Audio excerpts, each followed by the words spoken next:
ये तो पहली झांकी है, अभी पूरा फिल्म बाकी है।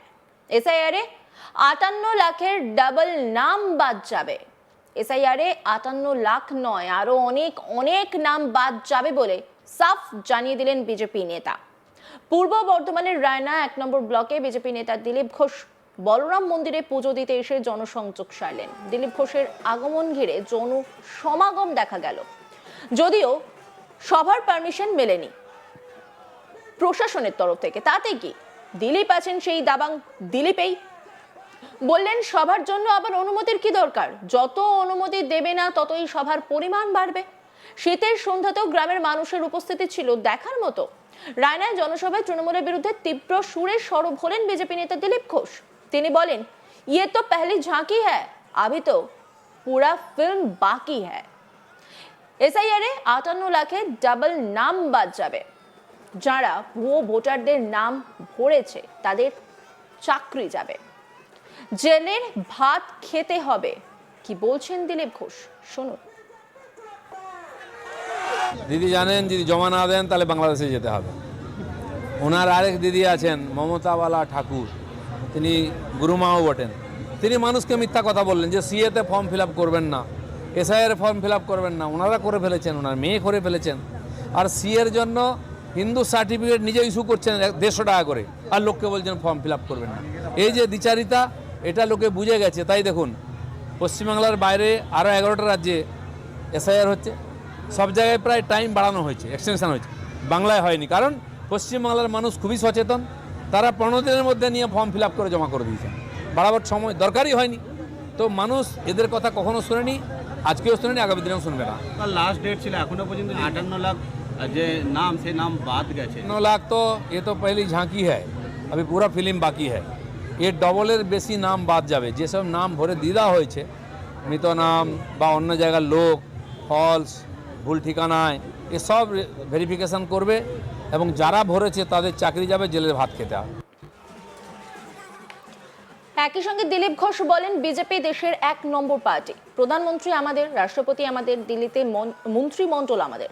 19টি রাজ্যে বিজেপি ক্ষমতায় রয়েছে, পশ্চিমবঙ্গে প্রধান বিরোধী দল আমরা। আর বলছে সেই পার্টি নাকি এখানে সভা করতে পারবে না। আমরাও ঠিক করেছি, অনুমতি দিক বা না দিক, সভা আমরা করবই, কোর্ট নয়। হিসাব সব মাঠেই হবে। যদি অনুমতি না দেন সেখানে তো সভা করবই, বাকি জায়গাতেও বিনা অনুমতিতে সভা করব। অনুমতি দেওয়ার ক্ষেত্রে পুলিশের কোনো অধিকার নেই, যেখানে ইচ্ছা সভা করব।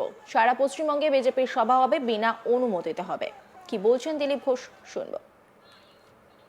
বিজেপি সভা করবে, পারমিশন দেবেন না? বিজেপি দেশের 1 নম্বর পার্টি, প্রধানমন্ত্রী আমাদের, রাষ্ট্রপতি আমাদের, মন্ত্রিমণ্ডল দিল্লিতে আমাদের, 19 রাজ্যে ক্ষমতায় আছে।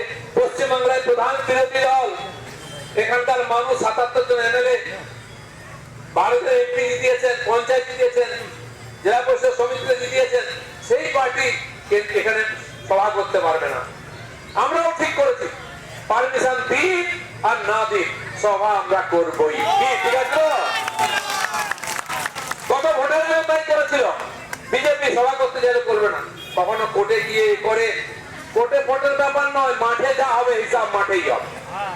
আজকে আমরা এসেছি, ভগবানের শপথ করে বলে যাচ্ছি, যিনি লাঙ্গল ধরে সবকে ঠান্ডা করেছিলেন, বলরাম আছেন এখানে, মহাবলী। যদি পারমিশন না দেন সেখানে তো সভা করবই, বাকি জায়গা তো বিনা পারমিশনে সভা করব, সেটা আমি বলে যাচ্ছি। পারমিশন দেওয়া না দেওয়া পুলিশের কোনো অধিকার নাই। সভা যেখানে ইচ্ছা করব, আমরা বুঝি মানুষের সুবিধা অসুবিধা। কারো অসুবিধা করছে না সভা করে, তাহলে তোমাদের পেট খারাপ হচ্ছে কেন? তোমাদের কাজ এখানে বেশি ভিড় হলে যাতে রাস্তা বন্ধ না হয়, মানুষের কষ্ট না হয়, তার জন্য পুলিশ ফোর্স দিয়ে শান্তি রক্ষা করা, বাস, আর কিছু না। দারোয়ানের কাজ দারোয়ান করবে, আমরা পুরোহিতের কাজ করছি, জজমানের কাজ করছি, সেটা আমরা করবো। খালি কাটোয়া বর্ধমান নয়, সারা পশ্চিমবাংলায় বিজেপি সভা হবে, বিনা পারমিশনে হবে।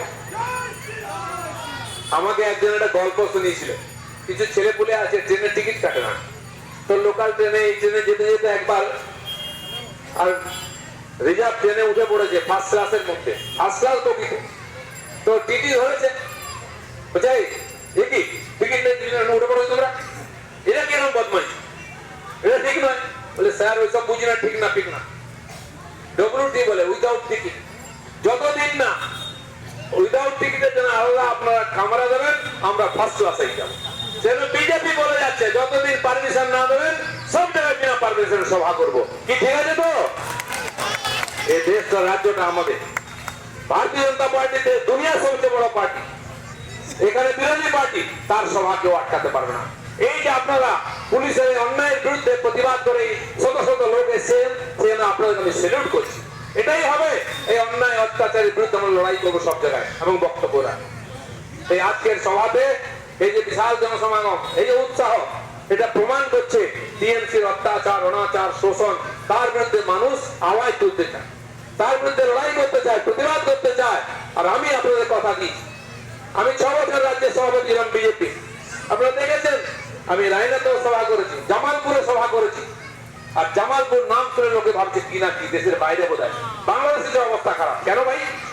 যত মাফিয়া, গুন্ডা, বালিচোর ওখানেই থাকে, কোনো আইন কানুন নাই, পুলিশও যাবে না, কাউকে যেতেও দেবে না। কিসের জন্য? ওটা কি মুক্তাঞ্চল হয়েছে? আমি সন্দেশখালী বাজারে গিয়ে সভা করেছি। এসআইআর প্রসঙ্গে মুখ্যমন্ত্রীকে কটাক্ষ করে বলেন, এর আগে এসআইআর হয়েছে কিন্তু এখন করতে বাধা দিচ্ছে সরকার, কারণ এখানে গোড়ায় জল রয়েছে। আমরা বলেছি 1 থেকে 1.5 কোটি ভুয়ো ভোটার বাদ যাবে, এই ভোটার বাদ গেলে দিদিমণি চিৎপাত হয়ে যাবে।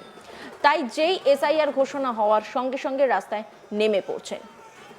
আর কি বলেছেন দিলীপ ঘোষ, শুনবো। এসআইআর হলো কি? ভোটার তালিকা শুদ্ধিকরণ, এটা ভোটার তালিকা সংশোধন। দেশ স্বাধীন হওয়ার পর থেকে প্রতি 10 বছর অন্তর হয়।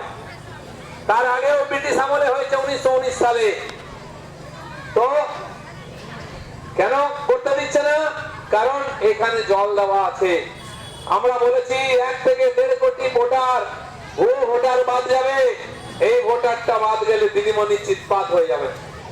তাই যে এসআইআর ঘোষণা হয়েছে, রাস্তায় নেমে পড়েছে, চিৎকার চেঁচামেচি, সভা করতে দেবো না, করতে দেবো না। আরে কেন করতে দেবেন না? এর আগে যদি 11 বার হয়ে থাকে আমাদের দেশে, তা এবার হলে আপনার অসুবিধা কিসের?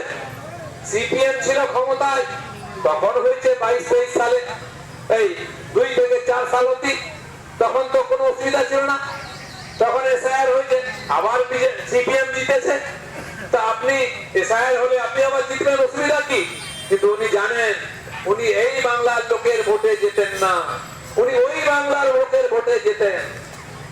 এখানকার যারা মারা গেছে, আপনাদের অনেকের বাড়িতে কেউ ঠাকুমা, ঠাকুরদা, বাবা, জ্যাঠা কেউ না কেউ মারা গেছে, তার নাম কেটে দেওয়ার কথা। 5 বছর, 7 বছর, 10 বছর হয়ে গেছে, ভোটের পর ভোট আসছে, নাম আর কাটা হয় না। অন্যান্য খবরের আপডেটের জন্য অবশ্যই নজর রাখুন আজ তাক বাংলার ইউটিউব স্ট্রিমিংয়ে। লাইক, কমেন্ট, শেয়ার এবং সাবস্ক্রাইব করতে ভুলবেন না।